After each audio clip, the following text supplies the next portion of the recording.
E uma outra coisa interessante dentro do que eles construíram, né, dessas pessoas que gastam mais, principalmente na época de Natal, eles trouxeram no artigo um conceito que se chama gratidão imperativa. E ela diz que parte de 2 aspectos, de 2 fatores, que é a manutenção do status social, ou seja, eu quero muitas vezes dar presente para ter a manutenção do status social. Olha o que fulaninho me deu. Que presente maravilhoso. Aí o outro fulaninho diz assim, mas olha o que eu dei. Que presente maravilhoso. Aí fica essa disputa, sabe?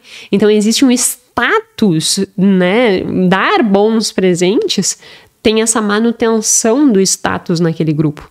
E lembra que eu iniciei falando sobre essa construção de vínculo e tal, e dessa necessidade de pertencimento? Isso se fortalece dentro disso. Porque eu quero me sentir pertencente àquele grupo e eu quero uma boa posição naquele grupo. Portanto, se presentear vai me dar isso, eu vou dar mais presentes. Isso é uma coisa que aumenta, né, esse consumo. E reciprocidade. Se o João me deu, eu também tenho que dar para o João. Então, esse senso de reciprocidade. Mas, Jéssica, o que fazer? O que fazer?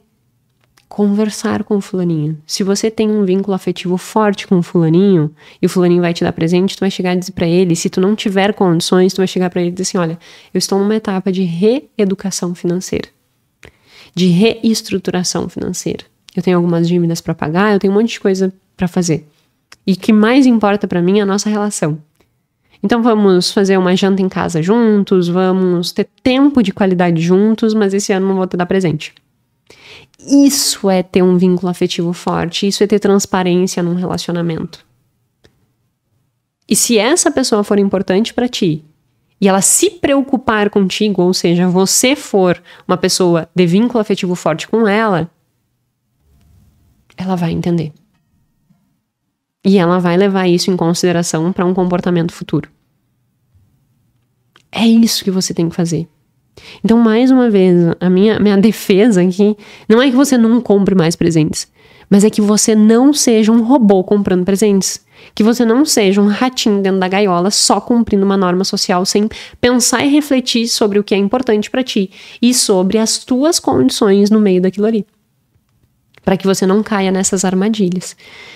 E aí eles, né, traçaram esse perfil de quem gastava mais e traçaram também o perfil de quem pegava mais empréstimos. E a constatação é a seguinte: quem tem pensamento de negação pega mais empréstimo, locus de controle externo, falta de autorresponsabilidade, e filhos.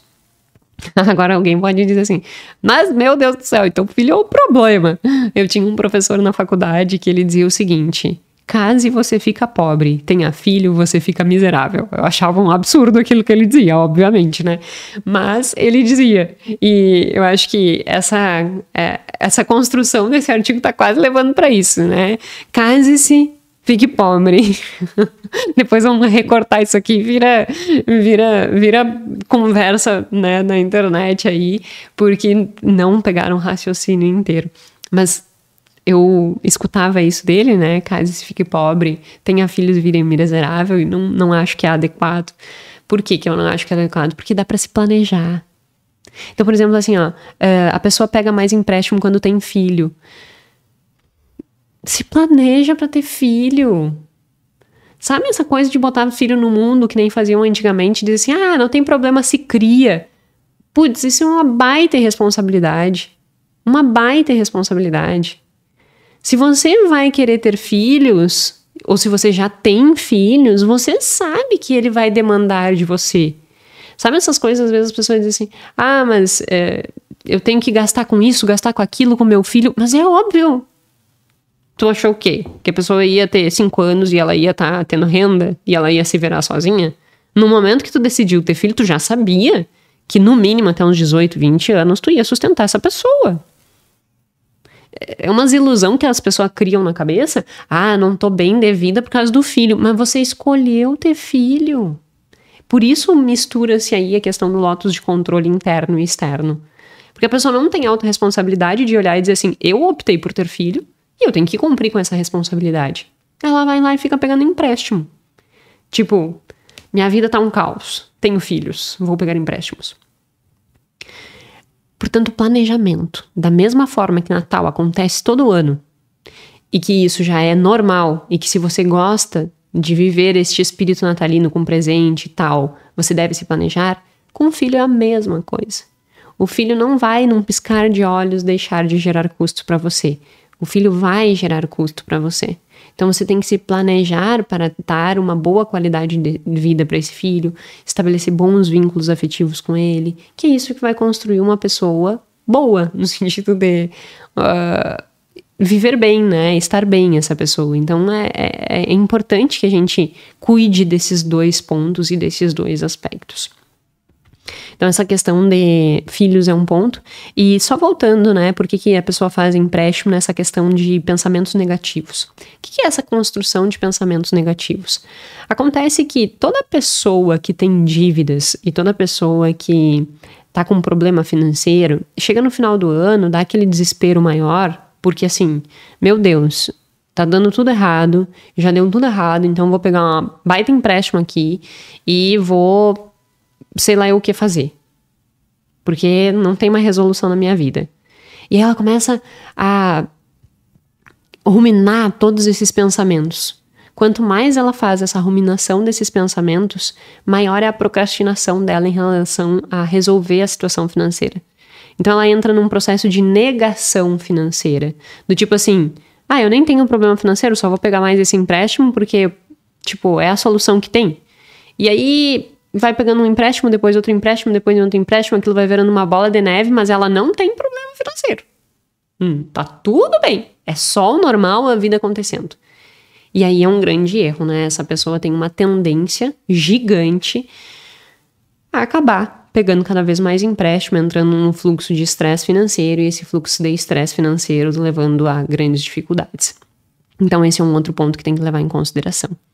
Em resumo, né, falando dessa construção de efeito manada, o que esses dois artigos nos mostram é que, sim, existe uma pressão maior no Natal, e essa pressão é pelos motivos que eu havia falado nos outros dois primeiros, mas também por essa questão do efeito manada, das pessoas seguirem a norma social que já é pré-estabelecida, e que se nós tivermos mais atenção a isso e fizermos alguns ajustes de planejamento, de vínculo afetivo, de tudo isso, nós conseguimos minimizar essa pressão e viver melhor, no final das contas.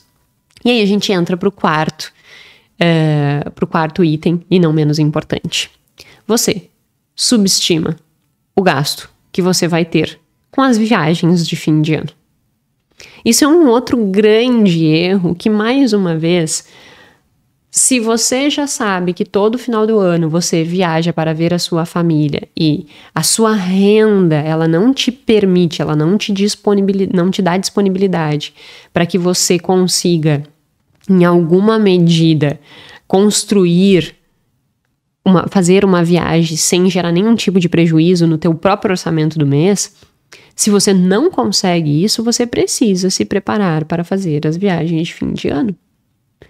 Então, não subestime o quanto você vai gastar. Não olhe para as viagens de fim de ano como uma questão de nossa, olha só, tem viagem este mês.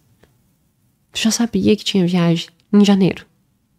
Portanto, agora, quando nós formos entrar no intensivo de planejamento, já entre com essa mentalidade de que todos os anos existe festa de aniversário para quem gosta de fazer festa de aniversário. Todos os anos existe presente de aniversário, caso tu queira dar presente de aniversário. Todos os anos existe Páscoa. Todos os anos existe Natal. Todos os anos existe, para boa parte das pessoas, viagem de fim de ano. Você precisa considerar essas coisas no teu planejamento financeiro. Você precisa levar em consideração isso. Isso não é nenhum imprevisto e não é nenhuma coisa anormal. Que muitas vezes as pessoas dizem assim, né? Nossa, mas é que este mês é atípico. Atípico para quem? Todo dezembro é a mesma coisa. Não tem nada de atípico no mês de dezembro. O mês de dezembro é o mês de dezembro que todo mundo conhece. Se você se preparar para o mês de dezembro o ano inteiro, o mês de dezembro não vai causar problema nenhum para sua vida. O que você não pode é entrar dentro dessas normas sociais e dentro dessas pressões sociais às cegas. Simplesmente porque mandam, simplesmente porque fazem, e aí você gasta o dinheiro que não tem, com quem você nem gosta, e isso, ao invés de trazer felicidade, não te gera felicidade nenhuma, e ainda te gera um prejuízo ainda maior, que é problema financeiro. Em resumo, o que eu queria deixar claro neste podcast é que nós precisamos sair do piloto automático, e nós precisamos construir uma vida que seja realmente significativa para nós, não permitindo com que coisas que são normais sejam tratadas como atípicas. Nós precisamos nos preparar para tudo isso.